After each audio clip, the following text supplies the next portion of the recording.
Welcome into another episode of my Dynasty Fantasy Football YouTube. Today, 5 takeaway series. As always, make sure to subscribe if you haven't. Let's go. So, first one, Saquon Barkley crushed the Commanders. Barkley was the impetus behind the Eagles' 55-23 victory. There were a lot of things that caused this to happen. But Barkley had 15 carries, 118 yards, 3 touchdowns, and 1 catch for 4 yards. Had to play even more because of Kenneth Gainwell's concussion, but he got it done with a big play yet again. And Barkley's day could have been even bigger because Jalen Hurts went 20 of 28 for 246 yards, touchdown with 10 carries, 16 yards, and 3 touchdowns. The tush push vultured 3 touchdowns away from Barkley. If somehow the tush push is banned, Barkley could be even more valuable in 2025. And of course, Jalen Hurts is still a top 5 Superflex Dynasty quarterback. Played well in this game, and that rushing value is always going to be there. Now, what would I do? I think we know what I would do. You have to consider selling Saquon Barkley. And I think we learned this lesson. I learned this lesson last year. Not that I learned this. I already knew this. But with Christian McCaffrey last year, he was coming off 2 straight league-winning seasons at 28 years old. And his dynasty value now is non-existent. And some might say, well, Christian McCaffrey was always injured. Not really. For those 2 previous years, he played every game. And there was no knowledge of this injury that came up and derailed him. We didn't know anything about that. If Saquon Barkley is valued as a top 5 dynasty running back, if not top 3, I will not be in at that price. I'm just not going to be. There's many trades in the trade finder that would work. This was one that I thought was interesting from today. Sell Saquon Barkley in 104 for Breece Hall and 101. I'd probably rather have Breece Hall, but I'd much rather have 101 over 104. That's not even close. So this is an easy deal to make. Get that 101, and you could have Jonty and Hall. Wouldn't that be nice? That could be interesting, but this is a no-brainer for me. Now, next takeaway. Again, I think we knew this already, but Jayden Daniels is elite. The rest of the Commanders are not. It was exposed in this game against the Eagles' tough defense. Jayden Daniels, not great. 29 of 48 for 255 yards, a touchdown interception, 6 carries, 48 yards, and touchdown. His best play of the day was kind of how he wiggled on that amazing touchdown run. But outside of that, 36-yard touchdown to Terry McLaurin was nice. It was clear that the weapons could not carry the offense any further between the fumbles and just the lack of production. There were problems in both the running game and the receiving game. Running game, boring Robinson went back to boring and didn't get it done this week. 11 carries to 36 yards, 52% snap share, no targets. It's not good enough. It's just not good enough. And I worry about this in Dynasty. This is just meh. It's probably overvalued. These types of running backs, always overvalued. Austin Eckler, terrible. 8 carries, 15 yards, 5 catches for 17 yards, lost fumble. It was not good. And between the 2 running backs, they actually played 111% of snaps. So despite how bad the running backs were, the Commanders actually trusted their running backs to play over their receivers. There were some 2 running back sets. So something is very wrong here. And they're going to correct that problem, I think, this offseason. Zach Ertz, 11 catches, 104 yards on 16 targets. You almost have to wonder if this is even a real stat line, but it is. I checked. The best offensive player in the game, but that's not a good thing. If a 34-year-old Ertz was the best option, that's not a good sign. Terry McLaurin, 3 catches, 51 yards, touchdown, 7 targets. Erased by Quinyon Mitchell. On 36 routes in Mitchell's coverage, McLaurin had 1 catch for 7 yards on 4 targets. It's a tough matchup. I get it. But I hope this illustrates to you that what I've been saying forever, that Terry McLaurin is not a true wide receiver 1. He's never been a true wide receiver 1. He's not going to be. If you look, someone made this comparison in my Patreon Discord. His career target totals and production are very similar to Tyler Lockett. Very similar. Go look at Tyler Lockett's career.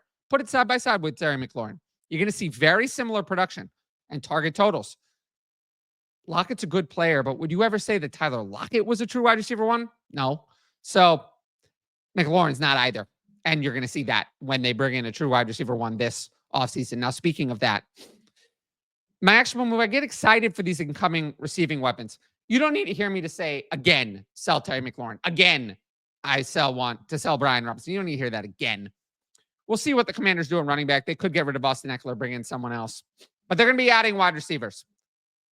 Look, I mean, McLaurin, Luke McCaffrey, Ben Sinnott. That's all they have under contract. Sinnott, nothing. He was the tight end 3 in this game. John Bates played ahead of him. McCaffrey did nothing. So I don't think either of them are going to be trusted as penciled-in starters. They're going to bring in a tight end and 2 major wide receivers. For me, I think the tight end is just bringing Ertz back. They do that. They have Ertz as the starter. They see if they can get Sinnott more involved. John Bates is a free agent. We'll see. As for wide receiver, I think they need 2 better than anyone they had. A free agent signing and then a pick in round 1 or 2. One idea I saw. Let's say sign T. Higgins and draft Matthew Golden. Maybe that's not going to be possible in round 2 with the way that's going, but a possibility. Someone like Matthew Golden in that range. And then you bring back like Noah Brown as a backup, Luke McCaffrey as a backup. It's doable. You'd have a loaded room with depth. But the point of the story is if T. Higgins goes here, I am not worried about any of the current players. We've seen they're not high target earners stopping T. Higgins from being exceptional. So just keep that in mind. This is going to be an exciting team to watch in the offseason. Speaking of needing wide receivers, the Bills, they didn't get it done. And Allen didn't have his best game. It was better than Jayden Daniels' game. But Allen did enough for the Bills to win. The problem was the receivers and tight ends. Allen, 22 of 34 for 237 yards, 2 touchdowns, 11 carries, 39 yards. Tush push didn't go as well for him in some cases. And that might have been the difference, along, of course, with the referees. James Cook was the Bills' best offensive weapon. I mean, he was great. 13 carries, 85 yards, 2 touchdowns, 3 catches, 49 yards. Only skill position player who made a difference. Clearly, he's earned a contract extension with the Bills. Should come this offseason as he enters the last year of his rookie deal. But there's no doubt James Cook is the starter here, and he's going to be valuable. Now, if someone says James Cook is a top 5 running back, he's not and can't be because of the way they split the work. But he's valuable. Just have to see what that value is. In Dynasty, again, I'm never in on players like this, so probably not for me.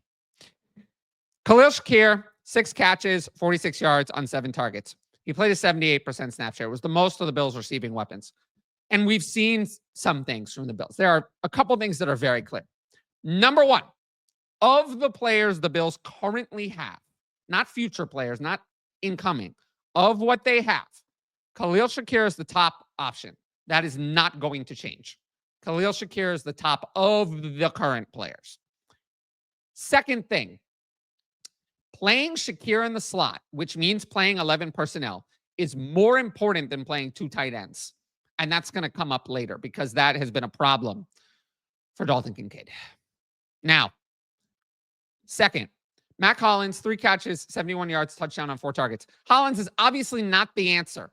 But the fact that he was the Bills' outside wide receiver 1 in this game ahead of both Amari Cooper and Keon Coleman is terrifying. Hollins is a free agent.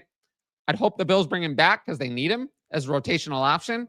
But, I mean, we're not interested in Matt Collins for Dynasty or Fantasy or anything like that. Keon Coleman, a disaster. 1 catch, 12 yards on 4 targets. Not been good. Not good all year. Not so good. Barely played more than half the snaps. I can tell you Coleman is not ever passing Shakir. That's not happening. So that's not happening. So what is Keon Coleman? I'm a little nervous. I think he's going to face some competition from someone outside the organization for that outside wide receiver 1 spot. He'll probably still be a starter, but they're going to bring in someone else to compete for targets because Amari Cooper didn't get it done. 4 catches, 33 yards on 4 targets. Didn't even play half the snaps. Cooper's not going to be back. He's not going to be back because Cooper is still probably good enough to be the wide receiver 2 on another team. He's not going to be back in Buffalo. Someone else is going to pay more for Amari Cooper. But the big problem, Dalton Kincaid, 2 catches, 13 yards on 4 targets. He dropped the critical pass at the end of the game, and he's been disappointing. Dawson Knox outsnapped him again. And we see a problem with Dalton Kincaid. He can't really play tight end, and he can't really play wide receiver. He can't. He cannot do either one. He's a tweener. Now the offense is running 11 personnel to accommodate Shakir. I think that's the right move. I think Shakir is more important than Kincaid. This isn't ever going to work. It's never, ever going to work, which is why I think you got to get rid of Dalton Kincaid. Maybe not today because people saw this happen. They're going to not like him. But in 4 months, people are not going to be talking about this one play. I've seen enough from Kincaid. He's older than Kyle Pitts. No development has occurred for Dalton Kincaid in his 2 years in the NFL.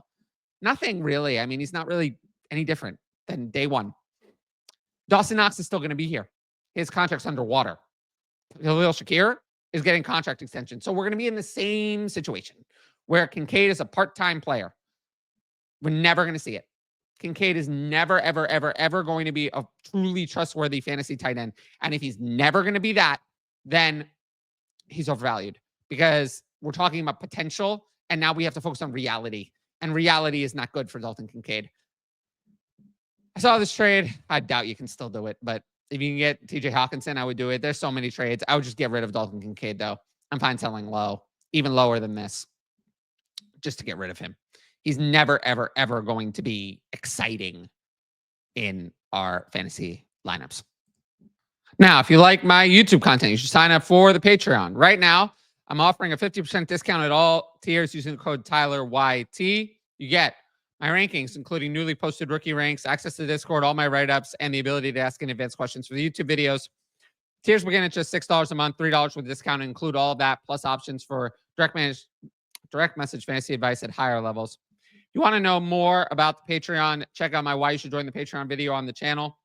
And I'm just going to say this, and this was, in a sense, positive, but in a sense, negative, in that more people signed up for the Patreon from my 19-minute advertisement than these actual content videos. These actual content videos are not bringing people into the Patreon. Whereas the 19-minute advertisement, which was not content, actually did bring in some new patrons. So it's frustrating. I don't really know what to do, but we're getting into the part of the year where these videos do not build the audience. They don't get the same type of play. So I'm going to have to think of some other way. I don't want to spend more and more of the time doing advertisements and asking people nicely to join the Patreon, but it is what it is. I'm putting more and more stuff behind the paywall because I have no choice. And at some point, it'll all be behind the paywall. That's the reality. The reality is that at some point, it'll all be behind the paywall. There'll be YouTube content 4.5 months a year. It'll be done during the regular season. That'll be it. Because those are the ones that do well. The offseason, not so well. So I don't want that to be the case, but these videos are not bringing people into Patreon. So they're just not. The advertisement did better than the actual videos. So it's leaving me in a tough situation. So just consider that. And I promise you won't regret signing up. I'm active in there every day. So if you want everyday content, that's not going to be available on YouTube or Twitter. It's only going to be available on Patreon. With that being said, let's move into my next takeaway. So I'm going to give you 2 from the Chiefs, a little bit of Chiefs bonus. So the first one, Xavier Worthy is a find, but the Chiefs passing game, Patrick Mahomes, still isn't fantasy gold. So Chiefs offense looked great this week. Mahomes had a great game. 18 of 26 for 245 yards, touchdown, 11 carries, 43 yards, 2 touchdowns. But this is atypical for him. Most carries and second most rushing yards he had all year. His value, again, came from the legs, not the arm. Worthy, of course, was the standout. 6 catches, 85 yards, touchdown on 7 targets and 2 carries for 16 yards. He led the Chiefs in targets and led wide receivers in playing time. He's going to be relevant in 2025, whether Rashee Rice is suspended or not. I think it's just a question of how we see that split. Next 2 targets were Hollywood Brown and Juju. Wow, I wouldn't have thought that a few weeks ago. Brown, he was fine. 3 catches, 35 yards on 5 targets. Smith-Schuster, 2 catches, 60 yards on 3 targets. But they were the next 2 wide receivers in playing time, which is a bad sign for DeAndre Hopkins. 1 catch, 11 yards on 2 targets. 18% of snaps. There are no excuses. He hasn't exceeded 40 yards in a game since November. He had a wonderful career. Wonderful. Not sure if Hall of Fame, maybe Hall of Fame on that line, I would say. But he turns 33 in June. He's done. Done. Finished. Yeah, I mean, there's nothing left. Travis Kelce, though, he was shut down. 2 catches, 19 yards on 4 targets. But this is totally different. Kelce played 92% of the snaps. He was the most of any Chiefs offensive weapon. The Bills did focus on shutting him down. Kelce's future is up to him. If Kelce wants to play in 2025, he will for the Chiefs. If he does not and retires, then he will retire. But the Chiefs are still interested in having Travis Kelce on the team. It's going to be up to Travis Kelce as to what he wants to do. Don't let this one bad game, affect you, because Travis Kelce had been really good for the last 2 last playoff game and pretty much every playoff game for many years. So what do? I'm considering selling Patrick Mahomes. I don't want people to confuse real life and fantasy. Mahomes is the best real life quarterback right now because he always brings the Chiefs to a win, but that doesn't make Mahomes a fantasy superstar, which he hasn't been since 2022. If we're back to Mahomes top 3 value in Superflex Dynasty leagues, it's a big mistake. 18.3 fantasy points a game and 4-point passing touchdown leagues, 11th among quarterbacks. He was nothing special this year. Wasn't even close to the top players. Lamar averaged 7 more points a game. Mahomes was comparable to guys like Sam Darnold, Brock Purdy, Kyler Murray. And Mahomes consistently runs more in the playoffs when it matters than the regular season because he doesn't want to risk getting hurt. Chiefs defense has been too good to require Mahomes to throw as much as someone like Joe Burrow.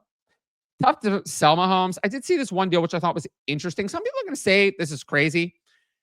I would say if you get Trevor Lawrence and 2 26 firsts, it's a pretty good return. Would I sell Josh Allen for that with his fantasy upside? Probably not. But Patrick Mahomes is not Josh Allen in fantasy. So I'd consider doing this and taking the excess value. Lastly, Isiah Pacheco is done, finished. I don't know. I've been trying to tell you this for a long time. It was awful. I mean, 5 carries, 12 yards, 2 catches, 12 yards, a measly 29% snap share. Samaje Perine saw some time at the end. Kareem Hunt straight up looked better. I keep hearing people tell me, well, Pacheco will be the starting running back in 2025. He will not be. We see this all the time. Day 3 running backs, they get injured, they start to underperform, and then they lose their job. This is very common. This happened to Elijah Mitchell before him.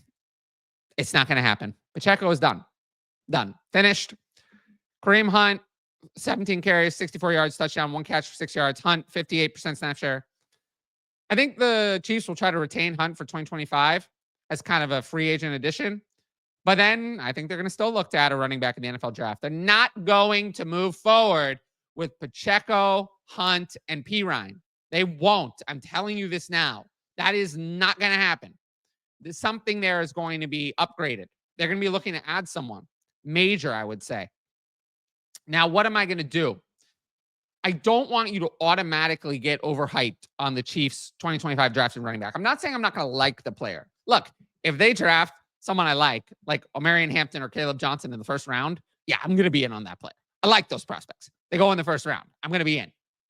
But if the Chiefs draft a running back, let's say maybe not so in on, like Devin Neal, not that I hate him, but they use their late second or early third rounder from the Titans, I'm not going to vault Devin Neal over Omarion Hampton, who went to the early second just because of the landing spot.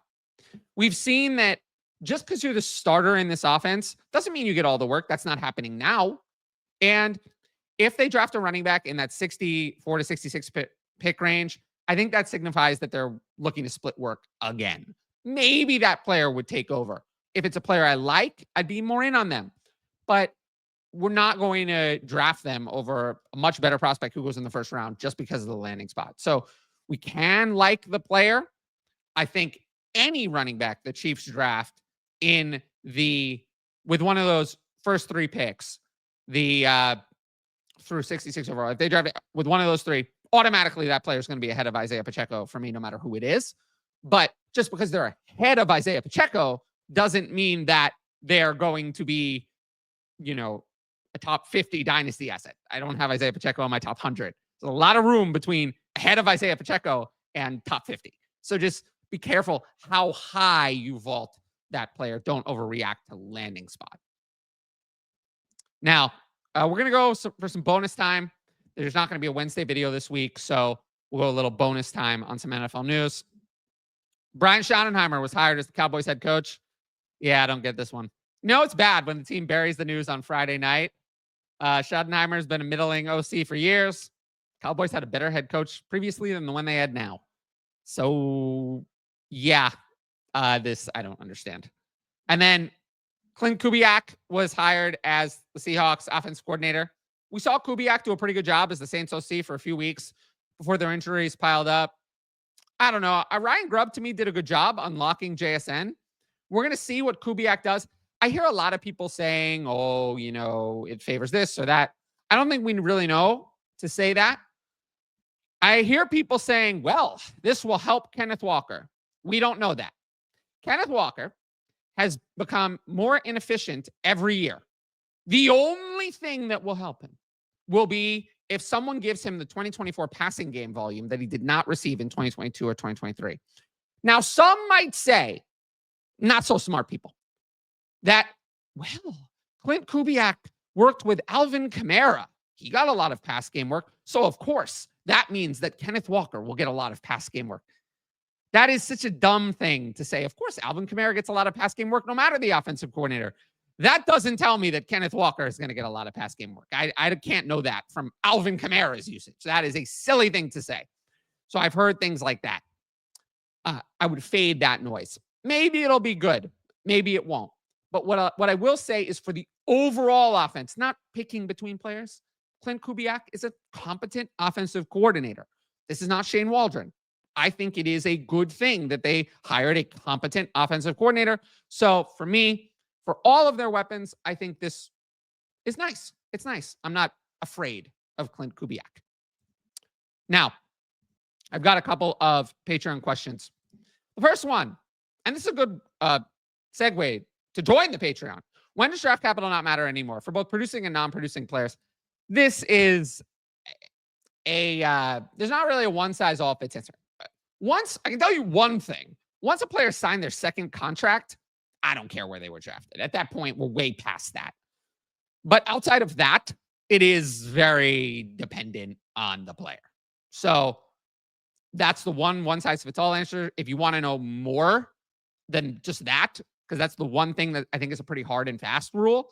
More than that, I think we got to go player by player. It's not going to be consistent. But yes, once a second contract, a veteran contract is signed, then I'm not looking at that player's draft capital anymore. No matter whether they're producing, not producing, I'm looking at the size of the contract at that stage more so than I am draft capital. So that's the one general guideline I have. Derrick Henry is a freak of nature, medical marvel. So big, yeah, a lot of things. He's very good. You don't need me to tell you that. Do you value him with a 2-year relevancy window, or are you looking year to year? I mean, man, with these older running backs, it doesn't matter how I value them. They're always going to go way too high in dynasty startup drafts for me. So I'm never getting them. They always cost way, way too much to trade for. So I'm never trading for them. So the only way this is like relevant for me in terms of how I help my patrons is, what do I do with someone who already has them? And the answer is usually sell them. So it doesn't really matter how I value him. Do I want to bet against Derrick Henry? No. Do I think Derrick Henry has 2 more years left in him as good as 2024? I mean, the odds are that the answer is no. So I don't know. I'm looking year to year with any running back who's 31. I think I have to. But yeah, that's kind of my answer. They're all going to be overvalued in Dynasty for me anyway. So I don't really think about it in this fashion. And I typically like the cheaper older running backs. Aaron Jones is cheaper, as an example. James Conner, cheaper instead of more expensive like Derrick Henry. Now, if you liked the video, make sure to support the channel by subscribing. And don't forget to hit that notifications bell so you can be notified about all my exciting content as it drops. Of course, if you want my best fantasy football advice, it's available on the Patreon. Dynasty content year-round, rookies as well. 50% discount at all tiers using the code TylerYT. You can click on the link, patreon.com/fantasy advice to sign up. Every sign up helps support my independent content. But once again, thanks for watching, and I'll see you all Later.